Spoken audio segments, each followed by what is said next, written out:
Welcome to DJNTV and Tuesday Night with Ben Stowe. Now introducing the one and only Ben Stowe. Yeah, baby! Yeah. Good evening and welcome. And the answers tonight are yes, maybe, it depends, and next time. Well, that pretty well covers it. I pretty much did. So now we'll get into the really important thing. So how's the campfire going? You know, I did go camping. I think I mentioned this on the last show. Yeah, I didn't go camping this last weekend. Last weekend, you know what I spent doing? Getting ready for winter. Winterizing things and none too soon, as it is like, you know, you were wearing sweatshirts here, you know? Exactly. While we were doing the pre-show things, I had a little heater back here doing a test here, and it actually felt really kind of good. Yeah.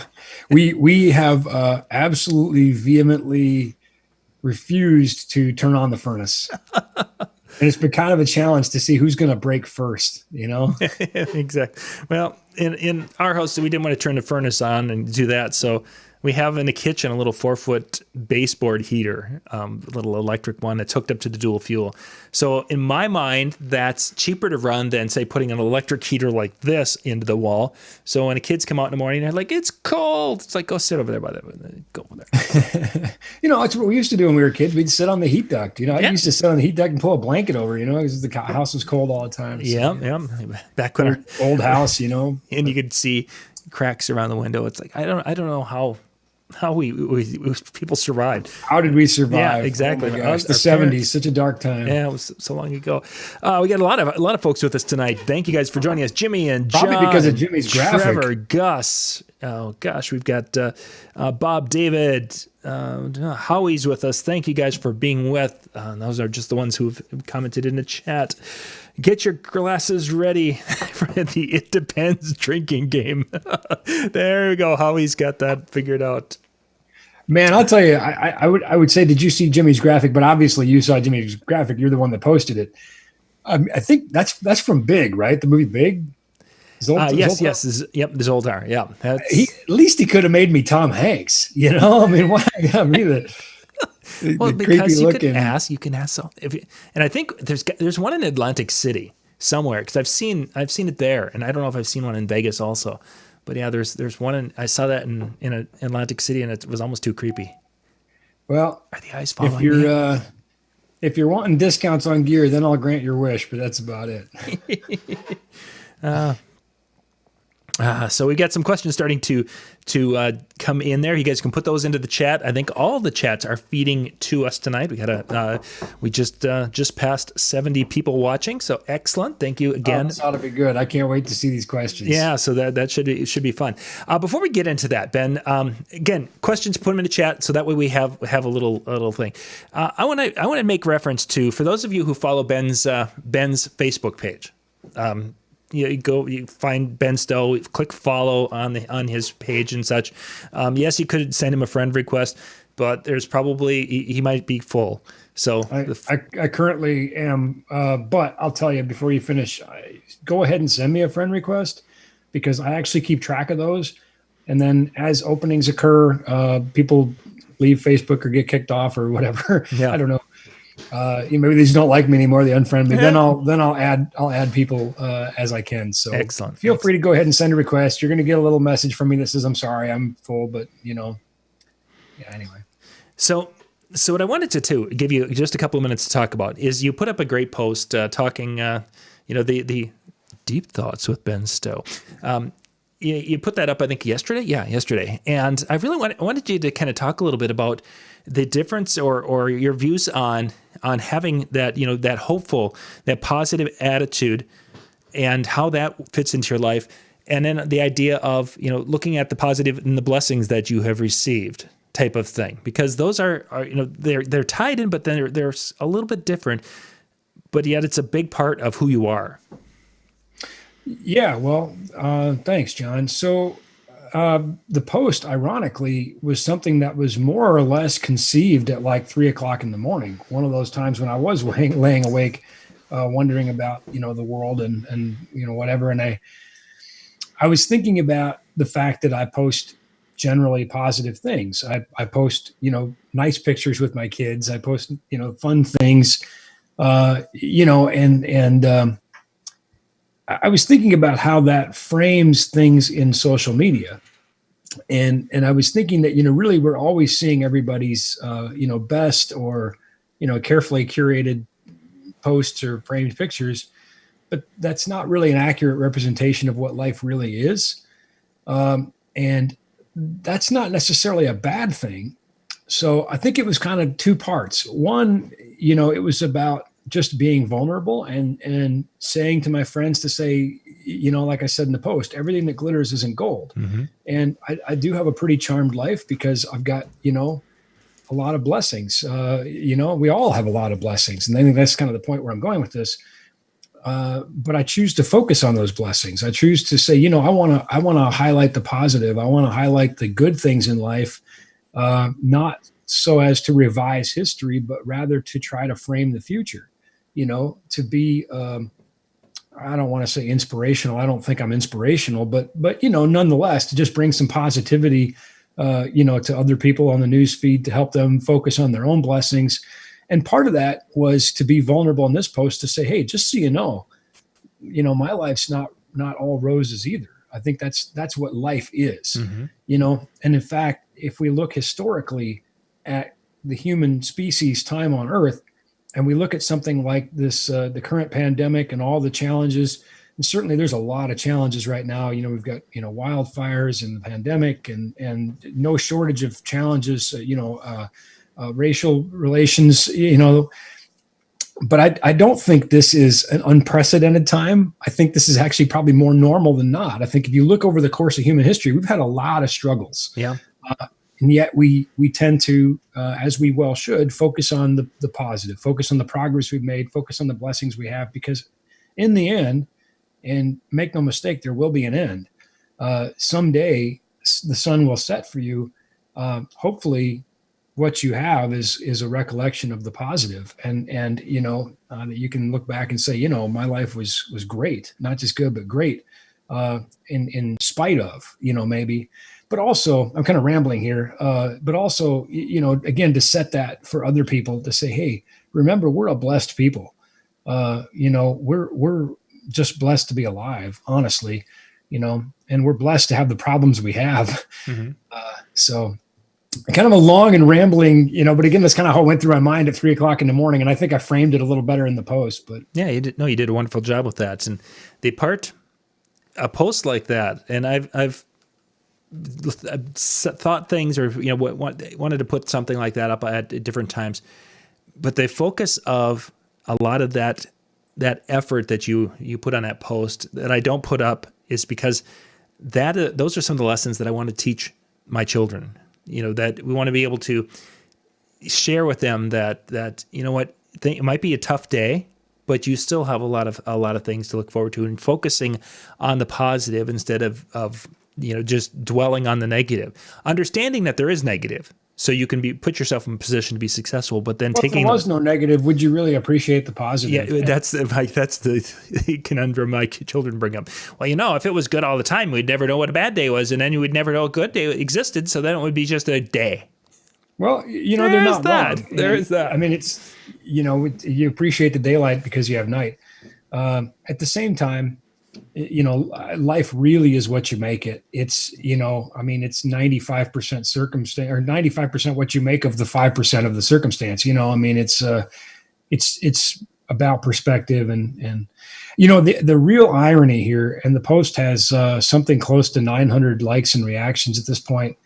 And I was just saying this to my wife at dinner. I said, the real irony is I almost didn't post it, because it really was just something I was mulling around at 3:00. I wasn't thinking like, how do I make a great social media post? It was more just what was on my heart, what I was thinking. And I thought, I just really feel like I want to say this, but I don't know. Is it weird or sappy or, whatever the word would be. But I just want to be real, and not that I'm not real. I'm pretty much real all the time, but to be really real, not just not just the Ben Stowe you see on camera, not just the Ben Stowe you see in again, photos that are good times, whatever, but to say, look, this is real. This is I'm as real as everybody, and we can all be real together. but we can also lift each other up in the process. For sure. And that's a big part of why we're here on this planet, I think. And I feel. Okay. Well, if not, I don't know what we're doing here. Let's jump into questions now. Thank you guys for hanging out with that. But I wanted to just kind of touch base. If you haven't had a chance, go out to Ben Stowe's Facebook page and check that out. It's a short read. Won't take you long. Just a kind of a thought-provoking thing that just will help understand. I want to say this about that, by the way. One of my friends made a comment on the post he said, I didn't have time to read 100 plus comments. And he probably didn't. He's a busy guy, but I want you to know that I have read every single comment. So if you do go read it, share something. Honestly, I am reading every comment, and it's meaningful. And some of the private messages I've got blew me away. Again, I almost didn't make the post, and I thought, wow, I'm so glad I was moved to make this post because I had no idea what kind of impact it was going to make. And I'm really, really grateful if it has made a positive impact for you.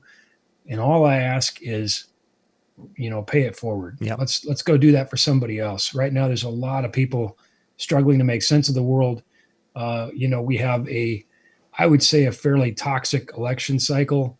I was talking to a friend of mine who's in office, and which party doesn't matter. And I made this point to him. I said, the problem we have right now is that you guys are saying the other party is horrible and hates America, and they're saying you're horrible and hate America. And pretty soon we're starting to believe you. We're starting to believe you both. It's just, it really brings people down, I think. And there's plenty else to be, worried about right now. Like I said, the racial tension, the pandemic, the fires, locusts, murder hornets, you name it. So how about a little positivity here? How about a little love? Pumpkin spice is back. So, I mean, that's too far. That's too far. Okay. All right, Ben, we got to get to some questions that are coming in. Again, put the questions in the chat. They'll pop up on the screen here. Mike asked a question about DMX. When it comes to doing the shows, we did a show, I think, 2 weeks ago, talking about the live events and some of the big events and production you do with that. When you're running lighting, he was asking about the programming of the lights. Is that something then that you guys would be in charge of programming to set the scenes, or do the concerts have a lighting director that would come in and kind of have their own control for the DMX universes? Yes. Okay, great. Next question. So I'll elaborate for a minute. Yeah, I was going to say, I'll let you. We got to talk. It's as different as everything else. There are tours that send plots ahead of time, like we look at the picture and they say, these are the instruments we need. These are the fixtures we need. This is where we need them. Many times there's a revisionist process there. But then some of them are traveling with an LD and they're saying, okay, get the plot and patch to me. Others are, saying, nah, busk it. And busking basically is like a street performer, sort of making things, it's kind of like make it up on the fly, basically, play the lights along with the band. And again, there's hybrids all across there. Many times there are particularly the smaller shows, casinos and that sort of thing, where we're providing all of the instruments and the fixtures. We're providing the lighting technicians and lighting operators. And maybe the band is giving us a set list and saying, okay, well, for this one, we really want something like this. For this one, we really want something like this. And other times they're like, we don't care, do whatever you want. And then, like I said, some are super, super tightly choreographed. And in fact, there are, lighting controls that are driven by like SMPTE tracks, which is a digital signal. And I'll never forget, this wasn't our fault. It was the tour's fault, but it just, stuff happens, where the audio guy actually, sent the SMPTE feed to mains. And, it was like, like loud digital, Yeah. That was the greatest 3 seconds. We all got a good laugh over that. Yeah, when you knew what it was. So people were like, oh my God, what's happening? We're being attacked by aliens. Ah. Oh yeah. He hit that mute button on the SMPTE channel because it comes in as a regular channel through the mixing board. He hammered that thing fast, it's like, oops. Okay. Next question. Stevie asked about a question about what's the worst band you have ever worked with? And you probably can't mention it by name, but maybe give a story of something that made you cringe. Nah, I'm going to focus on the positive. Okay. Will we let Mike Anderson from California ask anything? Iron Man, why not? Okay, so then we go to Mike's question then. Can I move in with you and work for you? Yeah, absolutely. I don't know how you feel about 50 degrees. That's the temperature here right now. It might be a little change from California, but we don't have any fires, so that's a plus. It's going to be 36 tonight, or in your neck of the woods, it's going to be less than that. Mike, I think you would make an amazing member to anybody's team. Here's why I wouldn't let you work for me, Mike. You have far too much to give in your own business. I know that right now things are tough, but you have so much to offer this industry. I would feel like I was getting in the way of what you can do for a lot of people, but I would love to have you on my team in any other circumstance. And I feel like I have an amazing team, and I have the greatest people working for me. So you have to take that as a real compliment for me to say, I think you have more to give outside. Excellent. Adam's got a question. What are a couple of microphone brands? You can still live with me though, Mike, by the way. You can still live with me. That's fine. Exactly. As long as you like ice cream. Yeah. Adam's question. A couple of wireless microphone brands that you'd recommend for using for wedding ceremonies. He needs to have about 150 to 200 feet of range on those wireless mics. So brands is a tricky issue because everybody's got, various levels, right? So, I really cringe when somebody asks a question on a forum and somebody just responds with a brand name. I feel like that's very unhelpful. Mm-hmm. I'm looking for a specific vehicle, blah, blah, blah. And somebody says, Ford. Like, well, what does that mean? That doesn't mean anything. So I will give you some brands, but I'll say there's a lot of great brands to choose from. And he also did ask about models, if there was a specific model you'd recommend. Yeah. So that now we're getting down to now the rubber is hitting the road, so to speak. So, but I would say, Electro Voice, their new RE3 has been great. And it also depends on your budget, right? And what you want to spend. The more you spend, the more you're going to get. The circuitry's better inside, tracking filters, all kinds of RF is really complex. We've dedicated volumes of shows to that. But Shure makes some great stuff. QLXD, ULXD, their new SLXD, which is a digital, but it's only 1 or 10 milliwatt, but it's digital. So, it's got a little bit more resistance to noise. Now people ask all the time, is digital better than analog? That too is a very complicated question. Sennheiser EW100, rock solid, mid-level price point, great wireless. Their EW300 moving up the food chain.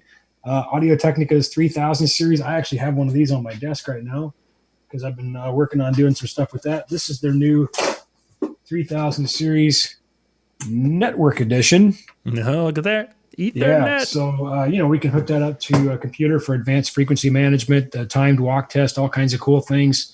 Let's see, Electrosonic, of course, is pro-grade wireless, no doubt. Gosh, who did I miss? Covered Sennheiser, Shure, AKG. Did I cover AKG? They make some great stuff too. AT. Again, here's the deal. Let's talk about you. Let's talk about your specific needs and your budget. If you say, hey, I want a rock solid wireless, it's going to go 150 feet and I don't want to spend more than $200, I'm going to say, I got nothing for you. Mm-hmm. That's not, in my opinion, that's not a reality. If you said, I've got $10,000 and I want you to guarantee me there'll never be another dropout, I'd say, I still don't have anything for you.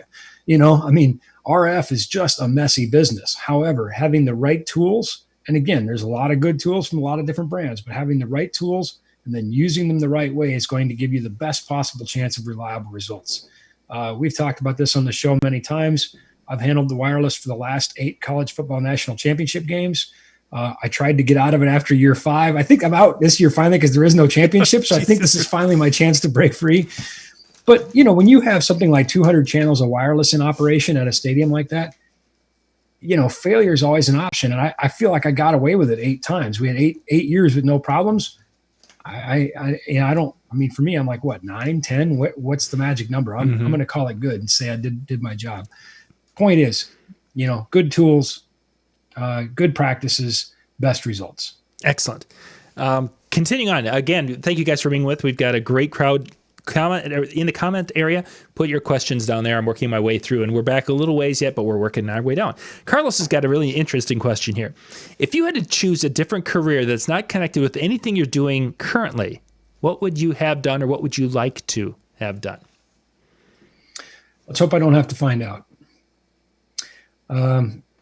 That said, I think what's kind of funny is, as a little kid, I wanted to be a train engineer. Mm-hmm. And I do actually drive steam trains for fun now. I also wanted to be a pro baseball player. That didn't work out so good. That's through the eyes of a 4-year-old, right? Or whatever it was. As a teenager, I actually wanted to be a virologist. Right now, I feel like I kind of dodged a bullet there. I think I don't want to be a virologist anymore. I think it's much better to be a sound guy. And if here's the deal, I don't want a career change. And what's been good about this slowdown, if there's anything good, is that it's given me the opportunity to realize that. Because when we first slowed down in March, I was coming off a crazy travel schedule, nonstop flying and shows and touring, and I was tired. I said, I don't want to do this anymore. And having a little bit of a break has given me that opportunity to evaluate and to say, no, I do still want to do this. So Carlos, I just said a lot of words without really saying anything, because obviously being a pro ball player is out of the cards now. I was out of the cards then too, but I just didn't know any better. I don't know what I'd do. I really don't. I think I'm just going to keep trying to be the best sound guy I can and try to be the best resource for our industry I can, because I think this is where I want to be. Excellent. Next question, Howie, if you could talk a little bit about modified. Yes, Howie, I have been training for the rematch. He actually has. I can attest to it. We were talking about his workout schedule before we went live. Another 12 months of quarantine, I might be able to beat Howie. We'll see. Howie's wanting you to kind of explain. We've been talking, because of inverters, modified sine wave and a pure sine wave. A modified sine wave can do damage to some types of equipment. Can you talk a little bit about that? Well, I'm going to keep it in non-Howie terms. I'm going to make it very simple, and I'm going to basically say, if you want Howie terms, go to Howie. Yeah. He knows that stuff. Yes, and he's also the better wrestler too. But that's neither here nor there. So, I mean, he might have got lucky. I mean, wrestling's a sport where you can get lucky. Yeah. Oh, I thought his manager threw a chair in there, and yeah. Oh, not that type of wrestling. Sorry. By the way, Howie, you are in big trouble, because Big Daddy McKee is now training me for the rematch. So it's coming, baby. Yeah, there. I was going to say, you're up in your game now. You've got a manager in the corner. You got Big Daddy. He's saying, "Did you take your vitamins today? Did you train today?" I'm like, "No." I mean, I think he come from New Jersey to whoop me. So I've been working on it. He would. Connecticut, rather. Excuse me. Yeah. But, I just always get to see him in New Jersey. Anyways, I totally forgot the question. Modified sine waves. Yeah. Yes, I'm attention deficit. So if we think about, electricity is basically the lifeblood of our equipment, right? And so a sine wave, basically the up and down of an alternating current, should be smooth and regular, and that's what we would call a pure synthesized sine wave. Normally a sine wave is a product of the way that the electricity is generated, but in this case it's synthesized by a circuit, because DC has no sine wave. It's direct current as opposed to AC alternating current. So this is kind of a thing where we talk about with UPSs and things too. There are AV friendly UPSs, and think about sound travels in frequency. So, as this current is oscillating and the oscillators and circuits, and it kind of goes, again, I'm trying not to get into the Howie definition here, but bottom line, good power, good sound, bad power, bad sound, And what kind of damage could bad power do, or there's certain types of gear that are more susceptible to problems? My gosh, people, hey, well, hang on a second here. Please, I love you. Don't message me right now during the show. Message John. Make him read those comments. Yeah, I'm getting to him. It's just, you guys, you're doing great. Thank you. Well, we'll get to him. I would think it's probably more likely to just affect the overall quality. There certainly can be some things that can be associated with, like, ground contamination and that sort of thing, which has nothing to do with sine waves, pitting of circuits and that sort of thing. I guess I might be over my head to think how it would damage a circuit. I guess it would depend on how that circuit is built. Mm-hmm. So Howie, you're gonna have to take this one again. You're the better man. We can that if you guys really want to know more about it, the chill room, DJNTV.com/chill. Howie is an expert in there to answer questions, and he's there pretty much every evening helping the industry with a dedicated servant for sure. Yes, very much so. Next question. And unfortunately, sometimes on Facebook, I don't see the names of who wrote that. So I don't know which Facebook group this came from or page. Ben, big question here. Who were Yoda's parents? I don't think that's ever been determined. And if it has, I missed it. But I don't think so either in any of the books. They also haven't identified his species. And we don't even know, to my knowledge, what the relationship between Yoda and Yaddle is. So I don't know. I do know his last name though. Leahy Who. Yeah, that's where you're gonna go with that. Yeah. Just think it'll come to you. Yeah. Okay, so continuing on here. My friend Mark, I've mentioned him a few times in the past, but he's a big Star Wars nerd. He reads the books and things, and if there is an answer, he would know it. He's the guy you want for those deep. Yeah, but all the books are no longer canon, so it doesn't matter. I know exactly. And I told him we were at the Star Wars celebration and he wanted to go meet authors, and I'm like, forget about it, man. I'm gonna stick with the movies. Tore my heart up. PJ has a question. What have you learned about yourself from being a parent?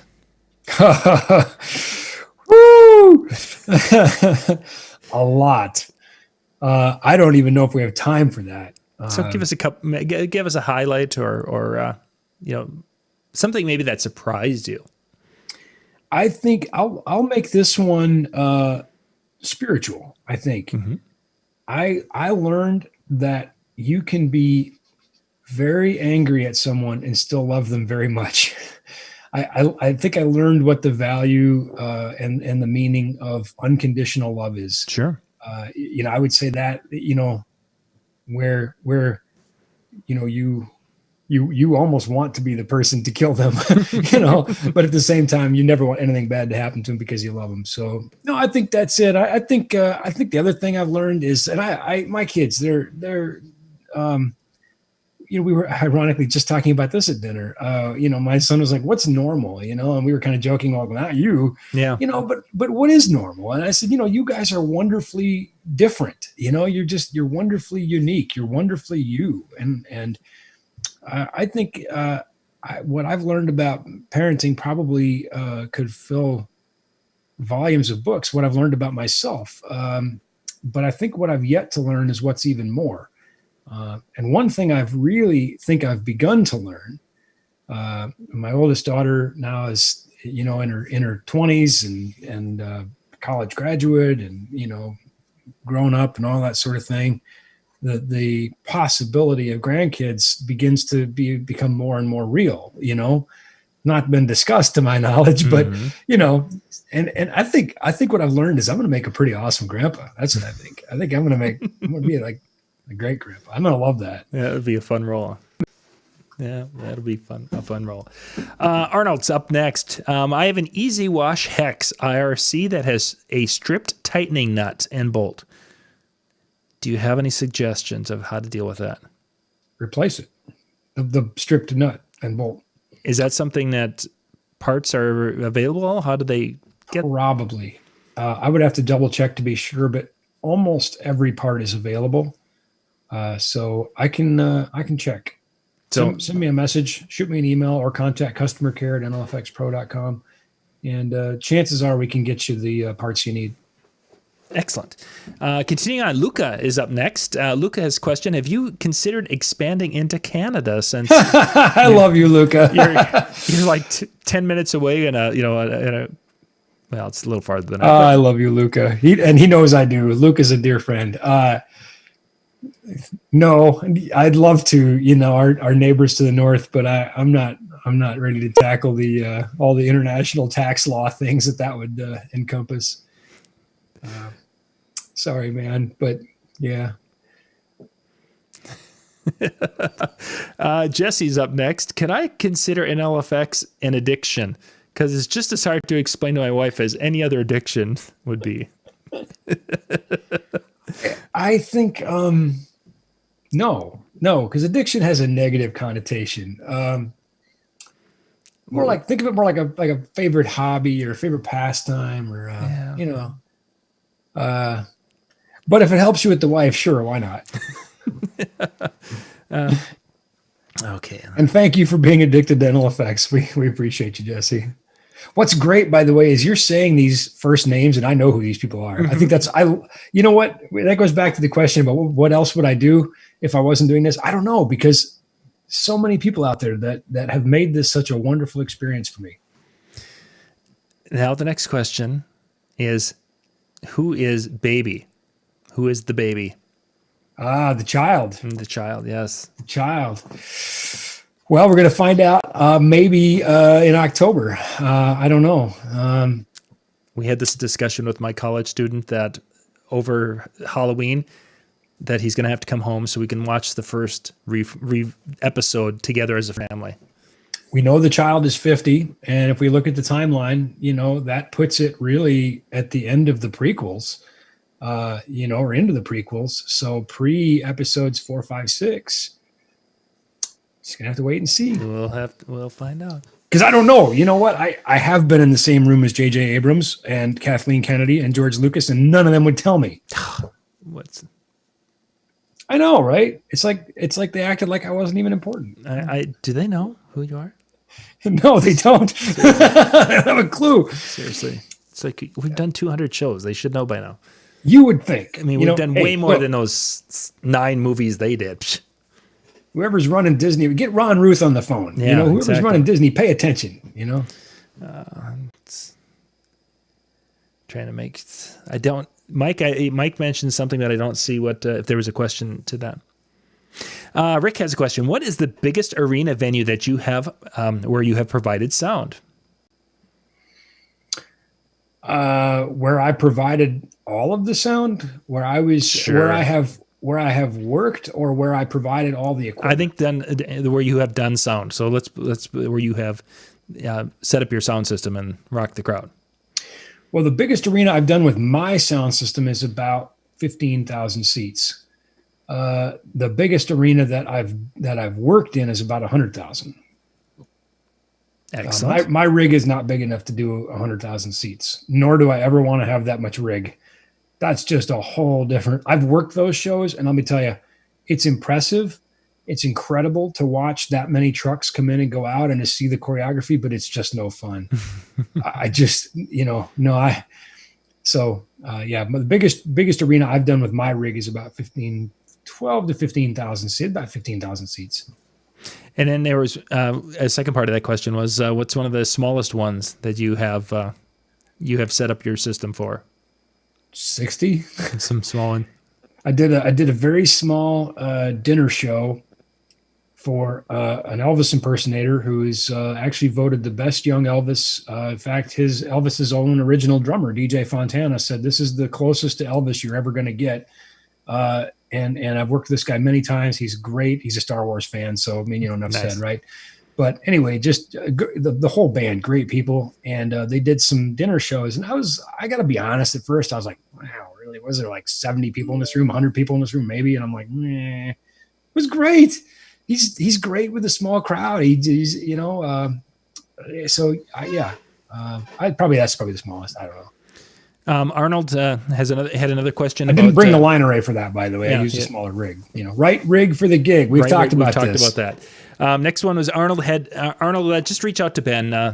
Either email him, Ben at nlfxpro.com. Reach out because he had a question on some batteries for some, I believe, uplights. So okay, I'll try to help. Yep, sure. Definitely.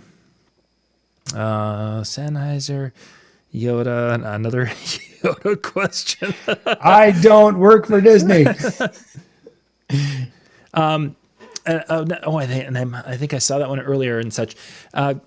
What's the best way to have a lav mic work well with our specifically EV sound system? I think they were talking about an Evolve. If they want to have for wedding ceremony, what's the best way to make that as successful as possible? You know who invented the lav, right? No. Satan. Okay, well, this is starting off on the right foot. They're tough, graphic EQ, nice, multi-band parametric, better, good gain structure, essential. When you don't have those things, then you have to really focus on placement. And again, bearing in mind that something like the Evolve has a wide dispersion, which is desirable, but it also means you're more likely to get some bleed. If you're standing at 120 degrees off the front of that Evolve, you're in the coverage area of that speaker. So, expect some concerns with feedback there. Sometimes I see people EQ lavs and the EQ is just scoops and scoops and scoops everywhere. And I'm like, you're basically just making a volume control now. I mean, you've scooped out everything. Yeah. Just hit the reset button and start over because it doesn't sound right anymore either, And of course, I can't let my very good friend Robbie Britton off the hook for when I flew to one of his things. He had the regional ARM DJs, and I no sooner walked in the room from the airport and somebody stuck an iPad in my hand and said, "Here, make this lav work." I'm like, "What?" And they were trying to get a presenter going, and they had a digital mixer with an iPad control. And so I think I still had my backpack on in my suitcase, and I got an iPad in my hand. And about 2 seconds, I tried it, and I handed the iPad back to him, and he said, "What are you doing?"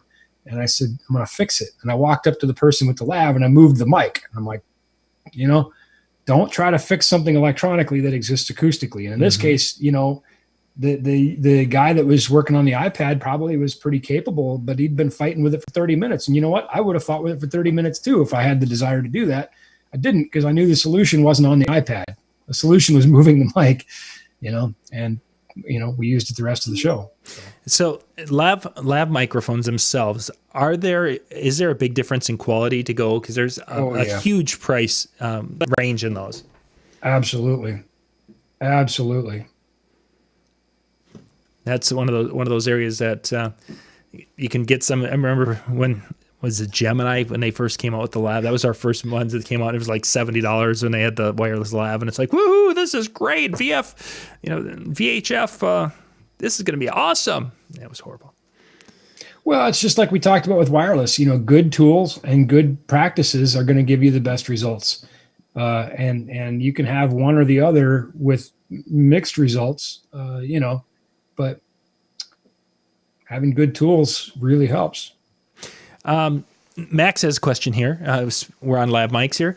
He's having a problem with kind of a scratching sound coming from it and pops. Would that be coming more from the connector from the lav to the built back? Because that's usually the weak spot, I would guess. Two sources of noise here to look at, and incidentally speaking, and I think this one is probably very likely cable or connector. But I've seen this too, where jewelry is hitting it, necklaces, that sort of thing. Lav placement is rubbing on clothing. That's just something to look out for, But in this case, I haven't heard it and I haven't seen it. I'm going to say it's probably either cable or connector failure. For sure. Paul asked a question about now that the 600 megahertz are being banned. Man, these things are coming fast and furious here. We are so far behind. These questions came. Letterbuck, baby. What do we got? We are 25 minutes behind on our questions. 600 megahertz are banned. How many channels are left for our DJ microphones? Well, so are we talking TV channels? Because basically what we have in the UHF band is from TV channel 14 up to TV channel, call it 36. Now, bear in mind, that there are some chunks in there that we have, and some chunks in there that we don't. Channels that are reserved for radio astronomy, medical telemetry, that sort of thing. But if we're talking about, each TV channel is 6 megahertz wide. So if we're talking about how many microphone channels, assuming there were no TV channels anywhere, well, a lot, because a mic channel is only 25 kilohertz. So, depending on your power and how your signal is modulated, you could stick a lot of wireless in that range, but that's not reality. Almost everywhere there's TV channels that are operating somewhere in there between 14 and 36, 37. It's a little bit weird because we do have a tiny little slice up to 616. Before where the new 600 megahertz thing starts. So I think it's 608 to 616. I'm going to think here. Something like that. Yeah, it was a very limited number of frequencies. Well, it's a tiny little slice. 614, because 608 to 614 is TV 37, which we don't have. That's what's reserved for radio astronomy. For some reason, my brain was just stuck on the 616 thing, and I had to look. So, but anyway, so if you say, well, in my market, like I'm in a really crowded market, maybe Chicago or LA or something like that, you might only have 1 or 2 TV channels open. And assuming that your wireless system can tune across whatever's open, that's maybe only 6 or 12 megahertz. Now, interesting of note is like EV has the 6M band, which actually operates in the duplex gap up in 600, the duplex between the uplink and the downlink of what T-Mobile has. And that, I think, is a 10 megahertz gap. But if you're an unlicensed user, which you are, by the way, if you're watching the show, you're an unlicensed user because you can't get a license unless you're, like bigger than us. Big, yeah. Then I think you're limited to 6 megahertz and only at 20 milliwatts or less. Anyway, point is that's a really difficult question to answer in terms of number of channels. Much easier question to answer based in megahertz. And beyond that, it really comes down to your specific market. Yeah, because you've mentioned in the past that some microphones that would work in the upper Midwest may not work in different cities around the country as well because of frequency conflicts. Yeah, like I'm just for fun, I'm looking at Chicago here real quick. I just happen to have it up on my screen. And basically from TV 17 to TV 28 is completely blocked. So if you had something like the Shure BLX in H9 band, it is unusable there. Maybe inside a really thick building or something in the basement where TV can't get in, maybe. Outdoors, you got no chance. Not a chance, yeah. Okay, let's see. Talking DMX terminators here. Nathan had a question about DMX terminators. Wireless mics to DMX terminators. Let's go. Bill, I'm going to get back to your question here in just a second here. But wondering if you're doing a wireless DMX using some of that technology, are terminators still needed when you're doing wireless DMX? Maybe. Usually, no. And here's why, because usually when you're doing wireless DMX, you have a wireless receiver in the fixture and it terminates there. Now, every wireless reception does create a new DMX bus, but if your bus is one fixture long, you really probably don't need a terminator. However, if you're coming out of that wireless fixture and you're adding wired fixtures behind it, which you certainly can because you have a new bus, you could connect 31 fixtures from that, then you may need a terminator. Here's two answers. One, they're always recommended, but let's be honest. I'm not going to put one in one light, right? I'm not going to do that. So you say, well, what's the number that you would? Well, let's say I got a string of a dozen lights coming off that wireless receiver. That's my DMX bus now of 12 lights or whatever. And if I'm having problems, I'd probably stick a terminator on it.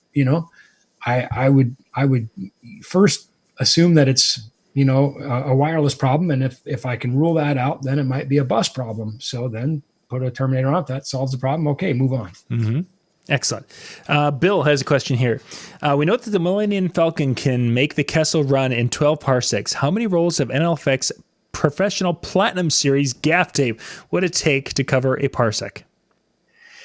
I would need to do the math. There's our homework for next week. That's a lot because we're talking about measures of space-time here. So we'll table that one. Yeah, I'm gonna need a bigger calculator. Each roll of high-quality NLFX professional gaff that is made in the United States is 55 yards long. There you go. Speaking of, do you guys see the sneak peek? Speaking of NLFX stuff, I guys can't resist, but I have it on my desk here. You guys see the new white Platinum Series cables? Check these out. I got the white powder coated connector for Neutrik. Those are very, very neat. It is and silver. We did silver print on the heat shrink. I'm just in love with these things. Same super high quality touring class cable, but in a all white, elegant, beautiful cable. I'm gushing. Let's see. I want to try to jump down here. There's a lot of comments. We're about to do another one of these.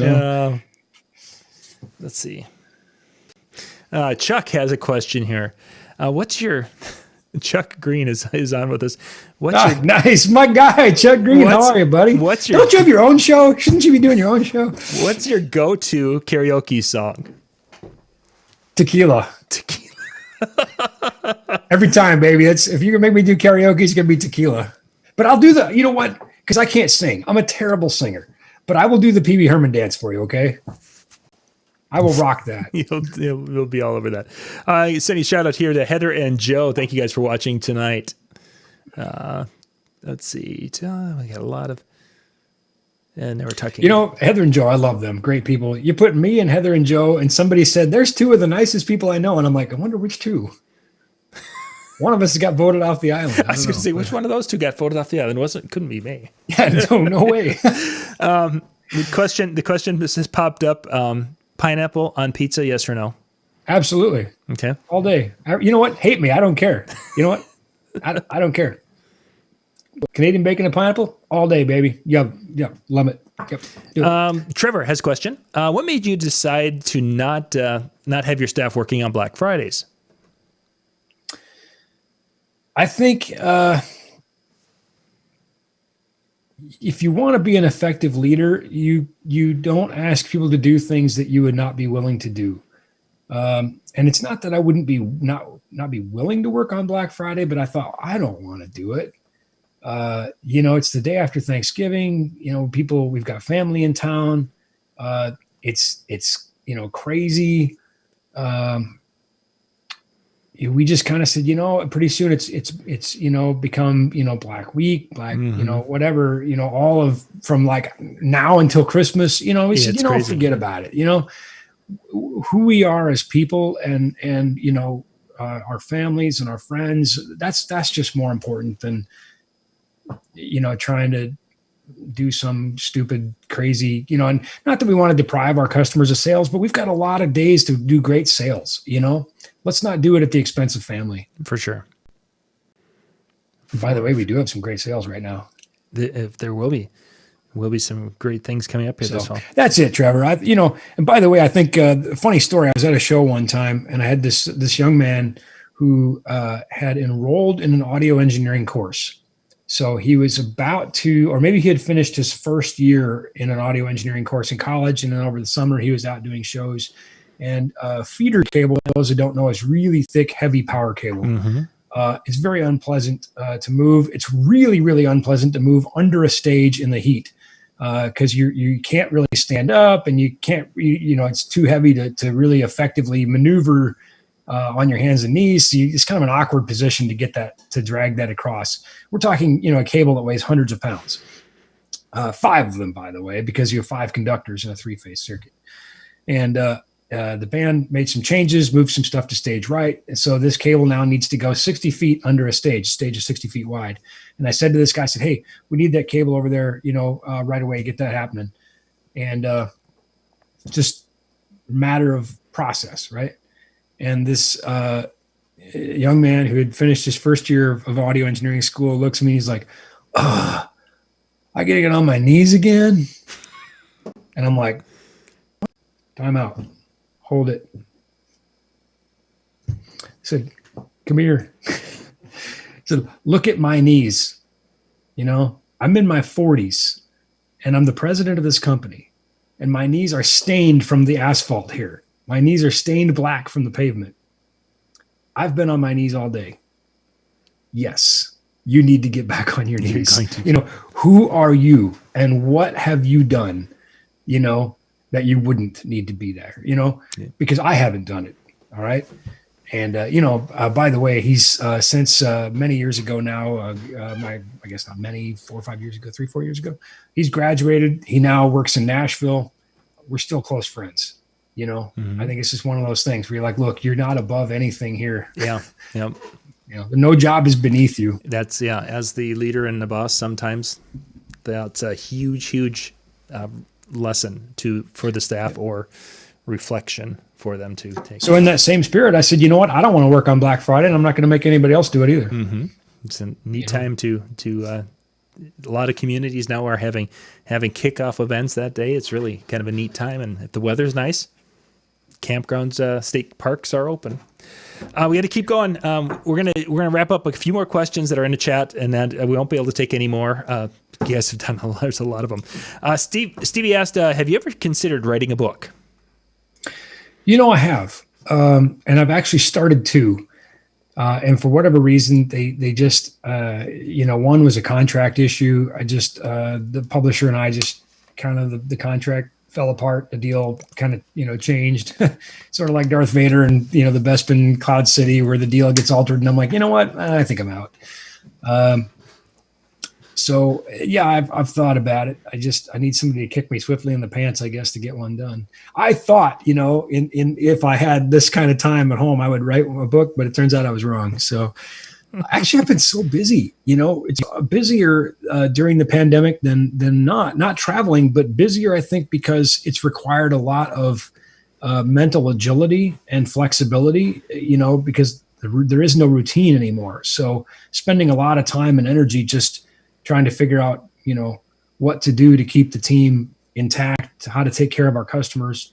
So actually, I don't have a lot of free time right now. Not so much. And there's more discussion about Yoda and Yaddle. But that we'll have to save that for a different. there's quite a bit of that going on. I really need to see. You'll have to send me these comments. I don't get to see them, so you need to send me these comments. Okay, we're talking parsecs. They're doing the math here for you, so you got that coming. Excellent. I love my Rick friends. Has got a question here. Have you ever built your own speakers? We know you did the lights. We talked about those on numerous occasions. I have. Yeah, I did. That was actually when I was in school. When I was in electronics school. I've built a few speaker enclosures, and we did some math with the cubic footage and tuning boxes and that sort of thing. I wouldn't do it again. Mm-hmm. It was fun, but when I look at what the professional engineers are making and the stuff they're coming out with, and the complexity of the tunings and understanding the software that goes into the tunings that goes behind the box. So yes, I have, and I wouldn't do it again. Somebody's wondering, Jeff is wondering about the glasses behind you. Give us a quick little what those are. So those are all hurricane glasses from Hard Rock Cafes. And we don't have time for the story, but it's a good story for why I started collecting those. And anyway, it just became sort of a thing I did. It started with one, and then it was two, and then pretty soon it's like an addiction, like NLFX is for Jesse. But they're all from various Hard Rock Cafes around the world. Excellent. And we're going to wrap on that question because we've got more that have come through. We just don't have time because we got to. Jay and Brian are getting ready in the wing. So, Ben, thank you much tonight for taking questions and being a good sport with us. Felt like a duck in a shooting gallery. Holy moly! It was like that. There's a lot of stuff. And thank you guys for being with us tonight and having some fun in the chat room. And yeah, there's all sorts of theories going on about who the child is. Man, I got my own theories. That's all they are is theories. Yeah. They've done it. I'll tell you what. So here's one more. Okay. We'll leave you with this one. The episode where the bounty hunter gets shot in the desert. Okay. Now it was actually one of the touring bands that I worked with. One of the singers picked this up, and, of course, no surprise, professional musicians got a tuned ear, picked up the sound of spurs as a creature, a person, a thing approached the body of the bounty hunter in the desert. And these pro musicians I work with, sometimes they just astound me. They come up with stuff, but their brains, that's why they're so good at making music. They're so creative. But this person said, when I heard that, I thought, I've heard that before. Went back, watched Empire Strikes Back. When Boba Fett walks in in Bespin, same spur sound. I'm like, holy moly, you pulled that out of your memory bank from the last time you saw Empire? Like, 30 years ago, maybe? I don't know, maybe it was only 2 weeks ago knowing this guy. But anyway, point is, I think we're going to see Boba Fett. Could be interesting. Could be fun. Disney does not make mistakes like that. That's not an accident. There's no sound designer that just said, "Yeah, let's throw some spurs in there for the heck of it." I'm telling you. Now we'll have to. Y'all go watch it while you figure out who the child is. I'll have to go watch that. I'll tell my touring friend we started a conspiracy theory. Yeah, that'd be great. That would be great. All right, gang. Thank you much. We'll be back here in just a couple of minutes with Jay and Brian. You guys can go out there to DJNTV or Disc Jockey News out on YouTube, and that's where it'll be. Once again, Ben, thanks a lot for tonight.